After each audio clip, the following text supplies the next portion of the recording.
welcome to Regents Physics Warmup. Feel the heat? This is a 7-part review in preparation for the physical setting physics Regents Examination. I, your host, Mr. B, will lead you through not memorization, but process skills. There are many processes involved in completing the Regents Examination successfully.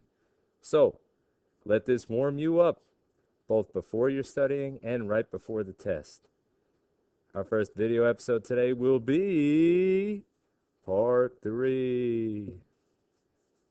Part 3, Primary Weapon Armed, PRT. As with all parts of this review, follow these steps both during practice and during the exam. It is not practice that makes perfect, but it is perfect practice that leads to perfect examecution. All right, let's go. So, how can I determine if it's vector or scalar? Common question. In fact, it's often question number 1 in the Regents exam. Don't mess this up. All right, so you must memorize the following right here. Mass and time are both scalar. Displacement, D in your equations, generally means displacement, not distance, is a vector. Those 3 have to be stuck in your head. Now, all equations are built, particularly on PRT 6, where the quantities that fill these equations are located. All those equations basically begin with mass, time, and displacement. We're going to see how to play that game. A little description here in the notes will match the description I provide on this page. Okay, so which quantities are scalar? Now, you may have this memorized, but you may not. And so if we check this out, for example, let's look at speed. One of the things you need to know about speed. Well, first off, speed, of course, comes from our speed equation. This is one of the rare equations where we actually pay attention to both the speed, scalar, and velocity, vector versions of this equation. And so these you should know. Speed, which is a scalar, is actually based on distance over time, whereas velocity, which is a vector, is based on displacement over time. So back over here, speed, distance over time. So what I've asked you to do is count the number of vectors. Distance is a scalar, time is a scalar. There are no vectors over here. Speed is not a vector, so speed is a scalar. Now work. Scroll on down and check out work. Where is the work? There's the work equation. Work is based on force and displacement. Force, well, do we remember, actually? Force is a vector, and I'll show you a little method for figuring that out. Displacement is a vector. That is an even number of vectors. That results in a scalar. In fact, what it says on the notes, the only way you end up with a vector is if you have an odd number of vectors on one side of the equation. Here there's an even number. Work ends up a scalar. Now you may ask the question, wait a minute, how was I supposed to know force? We'll go over that in just a moment. Let's go over here, velocity and force. Well, velocity, here it was, that's displacement over time. Displacement is a vector. One vector is odd, velocity is a vector. Force. So I'll actually go through the process to figure out force right now. That's good timing. One of the best places to look at force is right here. Force is related to acceleration and mass. You say, what if I don't remember those? Well, let's actually go way back to the beginning. Let's go back to our first equation right here. With this equation, you can essentially build all the others. If we look at this as the vector version, which generally that's what it is, you have displacement over time. That is vector, scalar, that's an odd number, velocity is a vector. Good. Go on to the next equation. This one is acceleration, which depends on change of velocity and time. Time is a scalar, but velocity is a vector. That's an odd number, one vector on here, so acceleration must be a vector. Let's jump down to this side. Well, acceleration is a vector. That's 1 on the left side. Well, on the right-hand side, you better have an odd number of vectors. Well, we know mass is a scalar. The only option is for force to be a vector. Force is a vector. There it is, and that actually is how we knew down below that force in the work equation was a vector. Okay, distance we talked about, scalar. Acceleration we just did over here, vector. And then momentum and power. And so yes, we already got our answer. We see that, but that's not the point. The point is you should know all of them because next time it may be a different set of choices. So momentum, let's go check it out. It's a nice little method for this one. Switch up colors again. Momentum, here it is. On the right, we have mass, which we know is a scalar, and velocity, which we figured out from above, is a vector. That's one vector on the right. That's an odd number. On the left, must be a vector. So momentum is a vector. The next one is power. Come on down to power down here at the bottom. There are a few different ways to look at power. We already know that work is a scalar. So that's a scalar. Time is a scalar. There is not an odd number of vectors. Power must be a scalar. You could also look at power from any of the other equation vantages, and it would be the same. For example, the last one, force, we know is a vector. Velocity is a vector. That's an even number of vectors. Power is still a scalar. So power comes out of scalar. Okay, here's another one that's related to what we were just doing. A unit used for a vector quantity is. Probably you won't jump straight from the unit to the vector nature, so go with what the unit is for, what physical quantity. Watt is power. A trick, by the way, which we'll get into on part 6, 7 at the very end of this video series, is you can always figure out what the unit represents, what physical quantity, by going into the test, finding a question that has watts with the answer choices, and then looking for what the question asked. So watt is power, Newton is force, kilogram is mass, second is time. Of these, we just did it up above. Vector goes with force. There's your answer choice. Down here, same sort of game. We just talked about power. We've done speed. How about these two, kinetic energy and weight? Well, this is actually a nice example for us to go through because commonly people misunderstand kinetic energy, and weight, you may not think of it in the symbols. In your reference table, the symbol for weight is most definitively written as Fg. It says weight next to it. Look at PRT 6. Fg, oh, that's a force. A force, we know already, is a vector. Weight's a vector. Kinetic energy, though, just to be thorough, let's check it out. Kinetic energy, here's the equation. You see mass, scalar, half is just a number, and you see V. Oh, there's only one V. No, there isn't. V squared is just shorthand for V times V. So this equation is really 1/2 mv times V. So there's a scalar, a vector, a vector. Two vectors on the right, that's an even number of vectors. Kinetic energy is a scalar. Okay, let's jump back over to our next point. Now, how can I be certain my units are correct? Well, basically use the equations. Any equation that solves for what you're looking for, if you follow the physical quantities in it, you will get the unit. A common question is the SI, fundamental SI unit for net force. Force, of course, is mass times acceleration. How do we know that? It's in the reference table. Now, do you know the unit for mass? Sure you do. Mass is kilograms. Acceleration, you've seen it many times, plus it's on the front of your reference table, meter per second squared. Combine the two, you get mass times acceleration, kilogram times meter per second squared. That is a legal unit for force. In fact, sometimes that is the answer to a question about the units for force. Let's look at a couple others over here. Which combination of units can express the amount of work done on an object? Ooh, this is a winner right here. Do not bother memorizing. Remember, the point of all this is process, not memorization. If you get a process, it works for all of these. If you memorize, you must memorize 4 or 5 distinct things just for this page. All right, so work. Go to the equation for work. There it is. That equation is W equals FD. Now, hopefully you know that force comes in newtons and displacement comes in meters, but that's not one of our choices. So we have to back up a step further. Meters, well, all of our answer choices actually have meter in them, so that's okay. We'll leave displacement alone. But nowhere do you see Newton, which means we need to replace force. Pump your feet. We talked about this in an early part.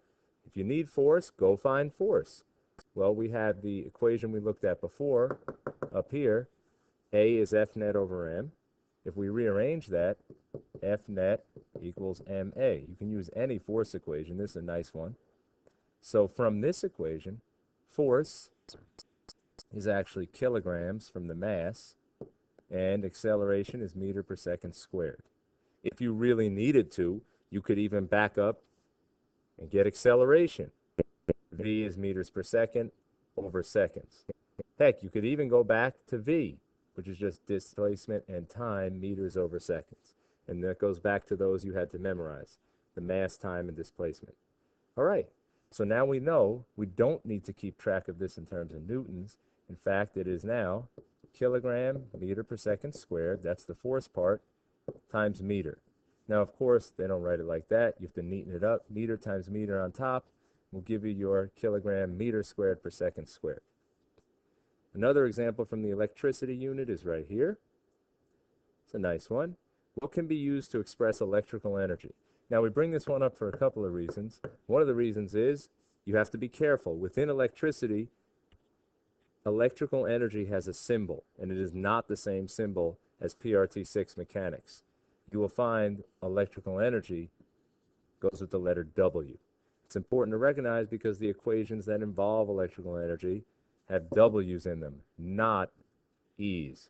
So there's one with W, here's one with W, and so which of these match the units for W? Most likely no one has this memorized, nor should you. Rearrange the equation, W equals V times Q, and this one already is in W equals, and so we have choices. What are the units for V? Potential difference, well, that's a convenient one. V is volts. And what are the units for charge? You can look on the front of your reference table if you don't recall. The charge is coulomb. So there's an option. Down here, there are other options as well that whether we need them, we need to practice. So power times time. Power is watts. Time is seconds, so watt times second. And then you also have VIT. So that is V for volts. I is current, which comes in amperes, times seconds. That's an option. We have I squared RT, so ampere squared. R is resistance, which comes in ohms, seconds. And finally, V squared T, so volt squared times second over ohm. All of these are options. As it turns out, volt times coulomb is there waiting for us. Don't forget about this W equation here in the middle. All right. Now, occasionally you have to convert between units. And the units are typically elementary charge in coulomb or electron volt in joule. Occasionally you have to convert between universal mass unit and mega electron volt. Conveniently, they're all on reference table page 1. The process is written here, but it's important, stay within a row. You always want to set up what you have and then cancel units to bring it into what you want. So we'll show you an example of this over here. Okay, here's a combo question. There are many like this, and in fact, this conversion question, question 82 is actually the one we are concerned about, is commonly within a multi-part question. So this great nebula, wonderful. Question 81, it transitions from n equals 3 to n equals 2. That's not actually the question we're concerned about, but that does give us an answer we need. If you subtract these two, you end up with 1.89. Now the answer is in units of electron volts, EV. And so typically what they'll have you do is then determine that energy in joules. So 1.89 EV, and you may feel stuck, but you're not, because you call on your buddy, oh, PRT, and here it comes. Now, there are a bunch of things on PRT1. There's a list of constants. Here's a little break. It doesn't go like this. This is in the middle of the list. You find a line that actually connects electron volts to joules. And so you can do proportions, but I greatly recommend you just set it up. Fraction, vinculum, put the units. Now you want to cancel EV, put that on the bottom. You want to bring it into joule, put that on the top. And finally, and this part is the beauty of it all, you do not get to think of who goes where. You simply choose what the reference table tells you. The reference table has literally written the number 1 next to EV. So you write 1 next to EV. It has written 1.6 times 10 to the minus 19th next to J. So you write 1.6 times 10 to the minus 19th next to J. These cancel. Do your math. You get your answer. Okay. Let's come on down here. Here's a nice one. How can I know the shape of relationship graphs? Clarification, you have to be careful with this one. And really the point of this video series is not quite to answer this part 1. Verse time graphs are graphs where something changes, where there's some evolution of the system. You have to use your brain for those. However, many of the questions you get on every exam, in fact, they're usually multiple per exam, they have you set up just a relationship graph where it's not time evolving. It's just asking you what's the connection between A and B. And so this process here you can look at as we go over it. But here it is in person. Which graph represents the relationship? So here, this is a hypothetical spring. And so as you change its length, what happens to the potential energy? There's no need to guess. The process is as follows. Pick any one of them. Let's pick this one. Potential energy in a spring has a symbol. The symbol is PES. You find it on the reference table. The change in the spring length is X. Now, the process is as follows. Whatever is on the y-axis, we put a y there. Whatever is on the x-axis, we put an x there. Just so happens x is x in this case. It's usually not. Now you need an equation to connect. So, go to your mechanics table, and you find this relationship here between PES and x. Write it out. PES equals 1/2 kx squared. Now for a relationship graph, the only things you are varying are the y-axis and the x-axis. Because of that, everything else stays the same. And so the way you will actually plot this is whatever is on the y-axis, call it y. Whatever is on the x-axis, call it x. Everything else gets a 1. So all of this stuff here is not changing. Just call it 1. And all of the math operations still have to follow through. So this is y equals 1 times x squared. Okay. If you know what that looks like, wonderful. If you don't know what it looks like, call your calculator, plug in y equals x squared, zoom standard, and you get, dun, dun, dun, dun, this is a quadrant 1 graph. So look at quadrant 1. You get your up curve. There's your answer. A similar problem that we'll run through a little more quickly is energy versus wavelength. So if you notice, pick any of them. Energy, E. It's actually energy of photons, which is helpful. It gives you a hint where the equation will be. Wavelength is your lambda. Go and label your y and x. This is the y-axis. This is the x-axis. Have a look at your equation that connects them. You may have to look around to find these, but the photon is a giveaway that this would be in modern physics. And so you find an equation that connects energy and wavelength, this with this part.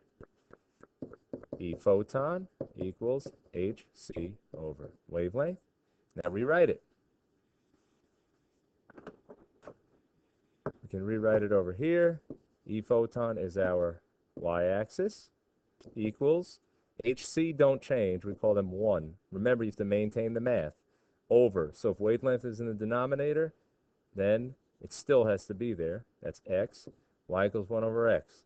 You may know what that looks like, or you can punch it into your calculator, and sure enough, you will get. If you look at quadrant 1, you will see that downward curve, that water slide. There is your answer to the graph. Okay. One last section here in part 3. How can I answer relationship comparison problems? There are times they give you a comparison, and they say, oh, well, as x doubles, what happens to y? And so there are a few ways to do this. One way, of course, you can make up numbers. You need to find the equation, plug them in, and then make up new numbers and see how they compare. An easier way, however, is just to keep track of the changes. This is somewhat similar to the idea up here with the relationship graphs. So let's go check that out. Here's one. When 2-point charges, all right, electrostatic force, that's what we're talking about. The distance between the point charges increased to 3d. So notice here, they have not provided you magnitudes. You don't have numbers you can easily plug into an equation. Instead, they've given you a change, an increase. And they want to know then what will happen. So how will the force change? Not what is the force, but how will the force change? Well, as usual, just like the graphs, you need your equation. The equation that best applies, this one. Fe is k q1 q2 over r squared. Now, very similar to the graph process, you want to keep track of changes. So Fe equals, does the constant change? No. Do either of the charges change? No. Since they're not changing, you can just call them 1. We're just keeping track of changes here. The distance went from d to 3d. The distance tripled. So r now, we'll say, is 3 times what it was. And of course, the math operation must be maintained. There's a square there. So there it is. 1 over 3 squared. What does this give you? 1/9. The answer to the force is not 1/9. It's how much the force has changed. So the magnitude of the force is now 1/9. 1/9 of the original F. There's your choice. Finally, one more of these. A student produces a wave in a long spring. As the frequency is doubled, the wavelength in the spring. Well, this should make you think about waves. So you come over to your waves unit. Frequency and wavelength, they seem to go with this equation right here. One thing to note, which probably you would assume and be just fine, but when you are in a long spring, that is a uniform medium or one medium, and wave speed depends on the medium. So one medium means one speed, which means the v is constant. And that's kind of key idea over here. The speed is constant. So as the frequency is doubled, so we can even leave the equation like this if you'd like, but the speed is going to be 1, the frequency is going to be doubled, the wavelength is what we're looking for. We'll rearrange and solve for wavelength. Wavelength is 1/2 of what it originally was. Okay. So,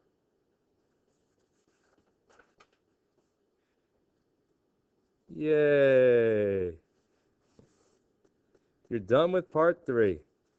Congratulations. And we hope to see you during the next part of our video series, Regents, Physics, Warmup.